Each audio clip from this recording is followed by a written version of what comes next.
Himadri speciality chemical में क्या चल रहा है? आज इसमें 10% का बड़ा क्रैश देखने को मिला। तो क्या ये एक बड़ी बाइंग अपॉर्चुनिटी है? चलिए स्टॉक का पूरा एनालिसिस करते हैं। नमस्कार दोस्तों, स्वागत है आपका हमारे चैनल पर। आज हम बात करेंगे हिमाद्री स्पेशलिटी केमिकल यानी HSCL के शेयर की, जिसमें 19 अगस्त 2026 को जबरदस्त उतार चढ़ाव देखने को मिला। शेयर करीब 10% से ज्यादा गिरकर 701 रुपये 70 पैसे के लो तक पहुंच गया। लेकिन इसके बाद स्टॉक में अच्छी रिकवरी आई और यह करीब 750 रुपये 5 पैसे पर बंद हुआ। तो सवाल है, क्या यह गिरावट किसी बड़ी समस्या का संकेत है या फिर तेजी के बाद हुई प्रॉफिट बुकिंग? आइए इस वीडियो में कंपनी के हालिया प्रदर्शन, फ्यूचर प्रोजेक्ट्स और वैल्यूएशन को आसान भाषा में समझते हैं। 19 अगस्त की ट्रेडिंग में क्या हुआ?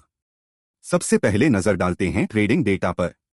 पिछला बंद भाव था करीब 781 रुपये 80 पैसे और स्टॉक ने लगभग 782 रुपये 50 पैसे पर शुरुआत की। दिन का हाई करीब 785 रुपये रहा, लेकिन बाद में भारी बिकवाली देखने को मिली और स्टॉक गिरकर 701 रुपये 70 पैसे तक पहुंच गया। सबसे खास बात रही ट्रेडिंग वॉल्यूम। उपलब्ध आंकड़ों के अनुसार वॉल्यूम सामान्य दिनों की तुलना में लगभग 6.5 गुना बढ़ गया। हालांकि लो से स्टॉक ने रिकवरी करते हुए 750 रुपये 5 पैसे पर क्लोजिंग दी। इससे पता चलता है कि निचले स्तरों पर बायर्स भी सक्रिय थे। 52 वीक हाई और लो। अब स्टॉक के 52 वीक रेंज पर नजर डालते हैं। HSCL का 52 वीक हाई 819 रुपये 50 पैसे और 52 वीक लो 418 रुपये 50 पैसे बताया गया है। यानी पिछले एक साल में स्टॉक ने लगभग दोगुनी तेजी दिखाई है। लेकिन इसी वजह से मौजूदा स्तरों पर प्रॉफिट बुकिंग और वॉलेटिलिटी का जोखिम भी बढ़ जाता है। कंपनी का मार्केट कैप करीब 37,000 करोड़ रुपए और पीई रेशियो लगभग 47 बताया गया है। इसका मतलब यह है कि बाजार कंपनी से भविष्य में मजबूत ग्रोथ की उम्मीद कर रहा है। कंपनी का बिजनेस कितना मजबूत है?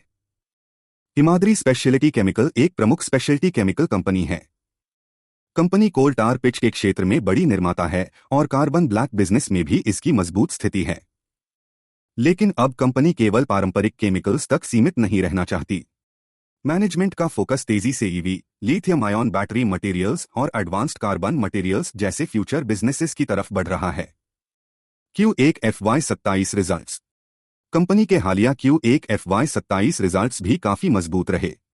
कंपनी का कंसोलिडेटेड रेवेन्यू करीब 1,432 करोड़ रुपए रहा।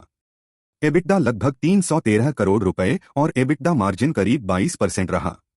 वहीं नेट प्रॉफिट यानी पैट लगभग 228 करोड़ रुपए रहा।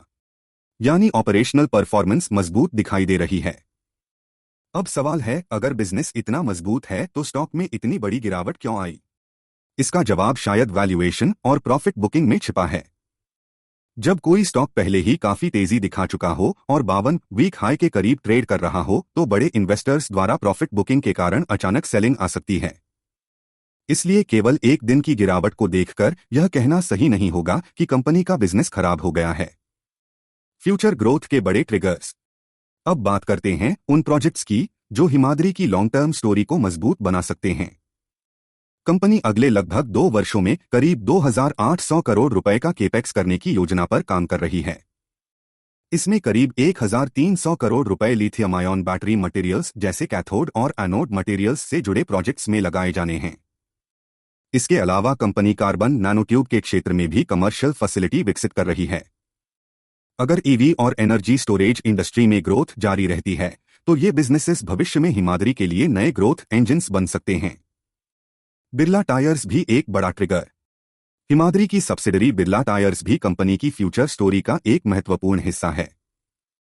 मैनेजमेंट का लक्ष्य अगले कुछ वर्षों में बिरला टायर्स को लगभग 3,000 करोड़ रुपए रेवेन्यू वाली कंपनी बनाने का है। Company passenger car radial tyres, EV और एसयूवी सेगमेंट्स पर भी ध्यान दे रही है। इसके नए प्लांट के FY28 तक शुरू होने की उम्मीद बताई गई है। अगर ये प्रोजेक्ट्स समय पर सफल होते हैं तो कंपनी के बिजनेस पोर्टफोलियो में बड़ा बदलाव देखने को मिल सकता है। तो क्या अभी स्टॉक खरीदना चाहिए? यही इन्वेस्टर्स को सबसे ज्यादा सावधानी बरतनी चाहिए।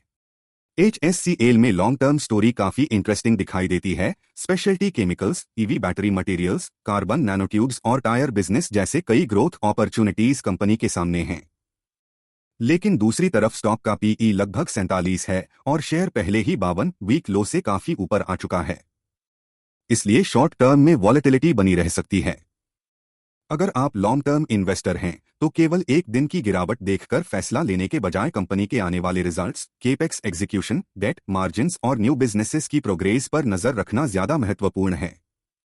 और अगर आप शॉर्ट टर्म ट्रेडर हैं तो आज की तरह तेज वॉलेटिलिटी में रिस्क मैनेजमेंट और स्टॉप लॉस को नजरअंदाज नहीं करना चाहिए।